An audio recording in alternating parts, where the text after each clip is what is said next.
이 영상은 가계약금 반환이 가능할까 챕터 제1편으로 가계약의 개념과 가계약금의 반환이 가능한 경우 등에 대해 살펴보고, 이 챕터 나머지 내용, 가계약금의 반환이 불가능한 경우 가계약의 효력, 관련 판례 등은 제2편에서 정리하겠습니다.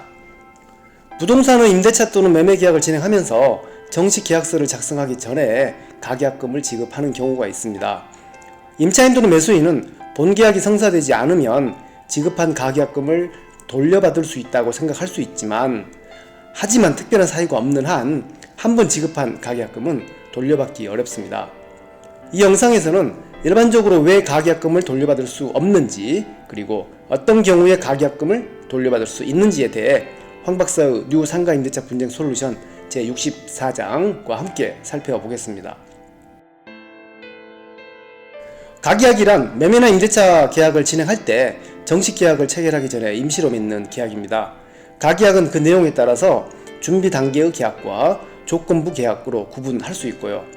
준비 단계의 계약은 말 그대로 준비 단계입니다. 준비 단계는 계약이 체결된 것으로 볼 수 없기 때문에 임차인 또는 매수인이 가계약금을 지급한 후 변심해서 본계약 체결을 거부하면 가계약금을 돌려받을 수 있습니다. 하지만 조건부 계약은 계약을 한 것으로 봅니다. 따라서 계약서를 작성하지 않고 구두만으로 합의해도 조건부 계약으로 인정된다면 가계약금을 지급한 임차인이 돌려받고 싶어도 임대인은 돌려주지 않아도 됩니다. 그럼 준비 단계의 계약과 조건부 계약에 대해서 살펴보겠습니다. 임대차나 매매 계약에서 가장 중요한 요소는 임차 목적물과 임대료입니다. 매매일 경우는 매매 목적물과 매매 대금이 되고요. 그런데 가계약 체결 시에 목적물을 명확하게 특정하지 않고 보증금과 월세도 구체적으로 합의하지 않았다면 준비 단계의 계약이라고 볼 수 있습니다. 이때는 본 계약이 체결되지 않으면 임차인은 가계약금을 돌려받을 수 있고요. 또한 양 당사자가 본 계약이 성사되지 않으면 임대인이 가계약금을 돌려준다 라고 특약을 했거나, 당사자 중 한 명이 일방적으로 가계약을 파기할 수 있다 라고 특약을 했다면 본 계약이 체결되지 않거나 한 명이 파기하면 그 가계약은 무효가 되고 임차인은 가계약금을 돌려받을 수 있습니다.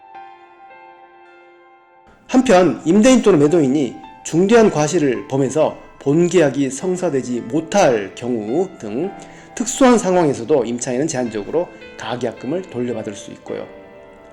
다만 가계약금이 상당한 금액이라면 가계약 시에 협의 과정을 자세히 살펴봐야 하는데, 또한 종합적으로 검토할 필요가 있고요.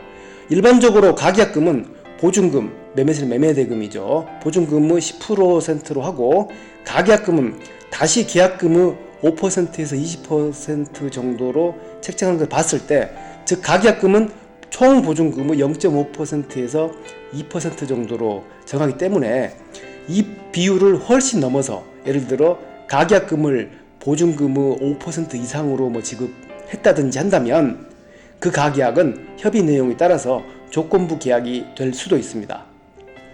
이 영상에서는 가계약의 개념과 가계약금의 반환이 가능한 경우에 대해 살펴봤고, 가계약금의 반환이 불가능한 경우 등 나머지 내용은 제2편에서 계속 설명하도록 하겠습니다. 감사합니다.